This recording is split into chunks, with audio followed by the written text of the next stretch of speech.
Okay, melody, we're in A.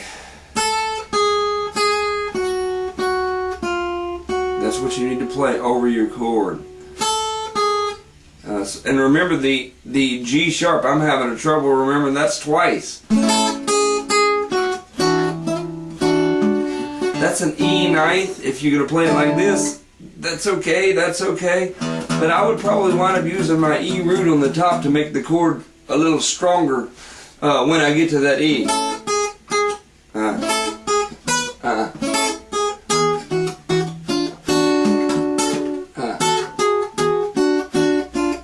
You hear that droning bass note at the top? I know CHET sometimes alternates up to the B. Oh, I could see that. I could see that.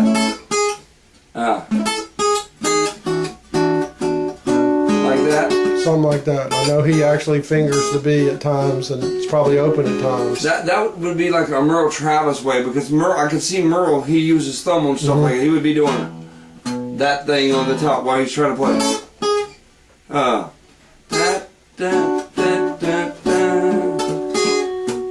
I can't get it, but well, I know not a lot of practice, but that's the idea. CHET never does it with his thumb. No, CHET never did it, but I could see Merle doing it.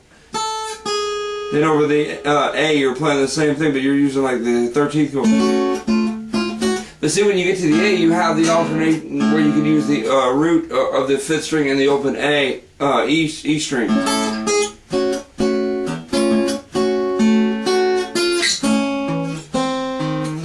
That kind of thing. Now, you could fret that note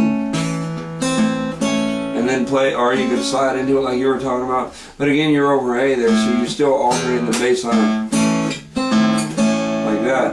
Now, the biggest thing I would say over this, no matter how you made the chord, make sure you have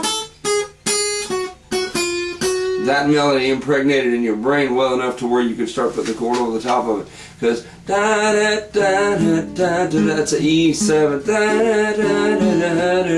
back to the root of A, low A. So you want to make sure you know the chord progression that you're going to stick on the top of that melody, even though, like I'm showing you, I'm sloppy with it. I don't have it down pat because I haven't practiced it.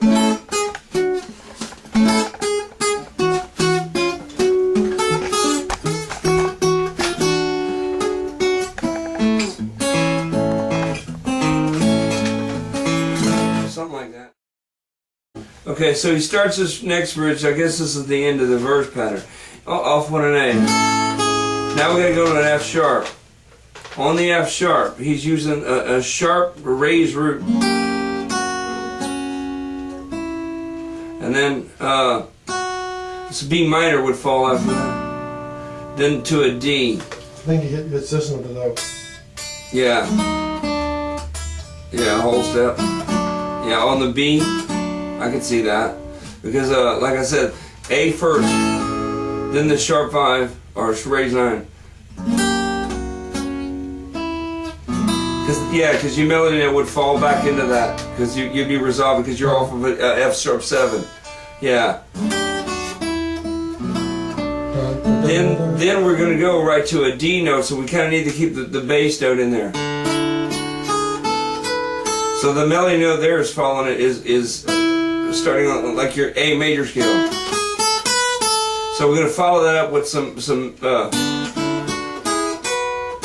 such as that. So what I'm playing here is like a double stop off the G chord, if you will, but I'm really looking at this from like the second position of an A, which is B minor, because we came off of B minor.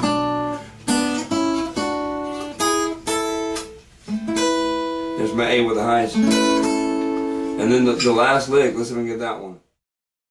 I'm going to try to talk about the bass note that falls on top. The notes, E, D, we're skipping over to the F sharp. I'm skipping a string here. And then I'm going back down to the 3rd string playing an A sharp and then falling on the root. This is the turnaround? Yeah, on the very end of the verse. So it's like,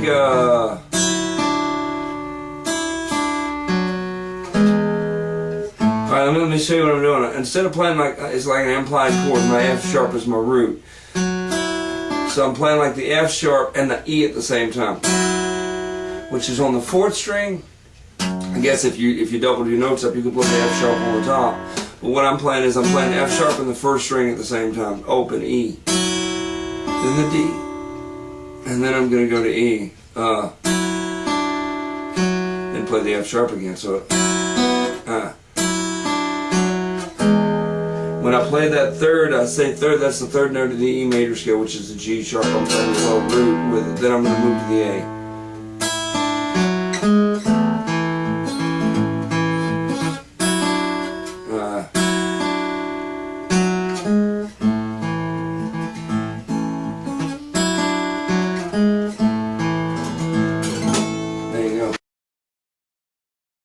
Chorus.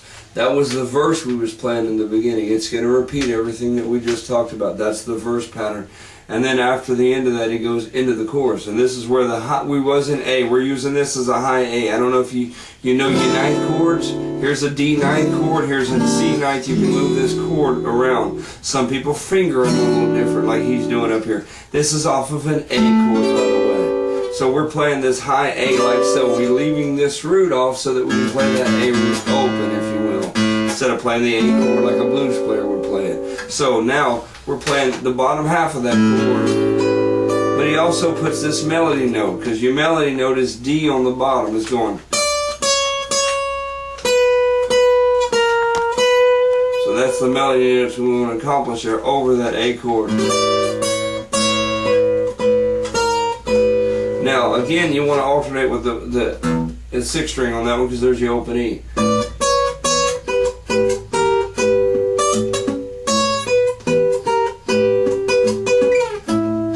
Then he's going to go to a D chord. I remember that.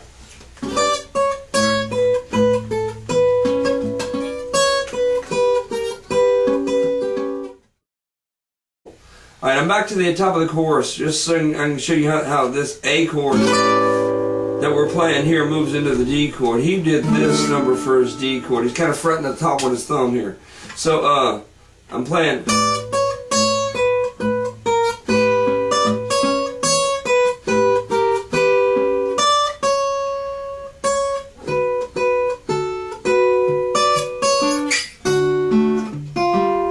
Now what happened here, I'm playing D. That little melody here is like the A chord. It's like a minor note in there. Now, if it would be me playing, I'd probably just do what he did on the top and move to the major and the minor. But what would be interesting is if you could move both of these notes at the same time, then you might have something like. Now, that's an embellished thing, and I would probably do it and make it a little more interesting every time you do it. Because if you play the song more than one time, play it up a little different every time, so it kind of gets interesting. I just figured this out. It felt like a ton of bricks on me.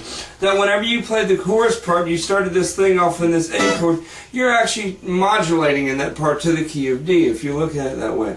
If let me back this up for a second so you can see what I'm talking about. If you know your numbers of your major scale, whenever you first started the song, you started on an E note. When I say E, that's when the chord came in. That's the 5. You hold the 5 for 2 measures, then you're back to the A. Doing that thing. And then it goes into the 6, and then the 2, and then the 5, and then the 1. Well, if you look at it for his notes, that's F sharp, B, E, and then back to 1. Okay, when we started the second part, second half, which I'm calling the chorus, we move this to the key of D. And that's putting you on the 5 of the D, which is starting on the A. Okay? It's going to do that twice. Which is now, we're back to D now, which is the new 1. Then it goes to the 6 like it did with the other one. Instead of F sharp, now it's B. With the same melody that you played on this end, but we're just moving it over to the 7th fret where the root is. The only thing that changes now is the end lick where he did A. Now what that is he plays a B note, A, third, well, no, that. It's open B string. That's what I can't get in my head here. And then D. Now when I played the B note on the first, A, And this is kind of cool. Here's where the open B is, and the reason why he's doing that is so he can do this number. He's playing a melody over the top of the chord, or chord. Hear the notes droning is what I'm trying to say on the third note of that lick. Da, da, da. That note, we can still have the notes droning over the top of it before we go to the D. When I say D, he used this D. I would probably use this D because it kind of gives me a little more of the chord to play over. Like so. So now you understand the chord progression.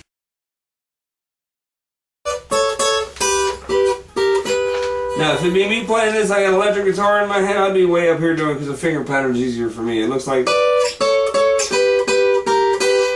Then it does it again. Now that's over the A chord, if you will, again. The next part, we're back to D. He's using some octaves.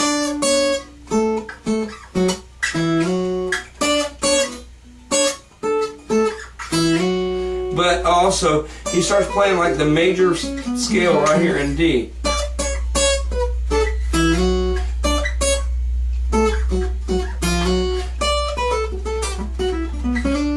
Such as that. Now, you can embellish with that, that's just scale licks there.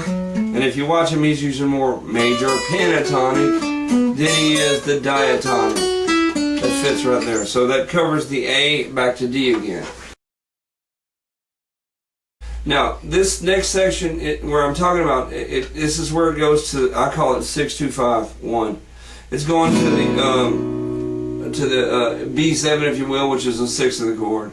Then to the minor, the 2 minor. Then to a 4 real quick. Then 1, 5, 1. Okay, so he plays, we was in D last. He's walking it down.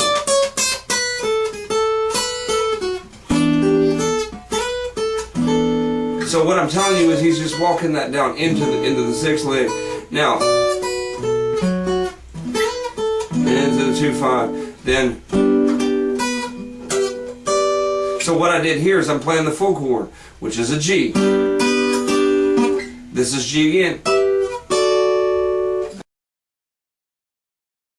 This is the lick I was just talking about. Then the first time he was trying to do some fingerstyle over it, and he played B, A over an A chord. Then open B string, and then went to the D octave. This time he frets in that, and then plays an open B string. But it's the same basic lick. You can play it either or. A chord. The second time he went harmonics. This is the 2nd string, 4th string at the 7th fret. Then the open B string, and then yeah, we're in D, so we're gonna go from a C sharp on the 2nd fret, 2nd string into a D note. So I got.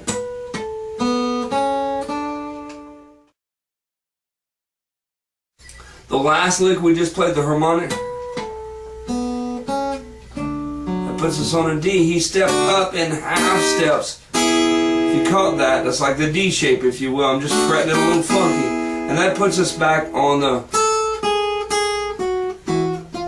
what we started with.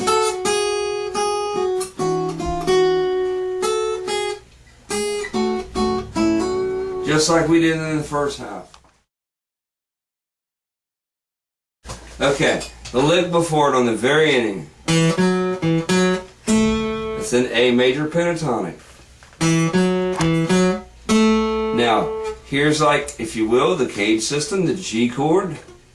I'm going from the 6, 5, 4, and 3 strings. Now I'm picking thumb, index, middle, and ring. I'm going to move this straight down to the D chord, but I'm starting now on the 5th string and I'm doing the same finger roll. I'm going to move this up a whole step into the E. Now I'm going back home and I'm just going to slap the chord A. We're playing 1, 4, 5, 1.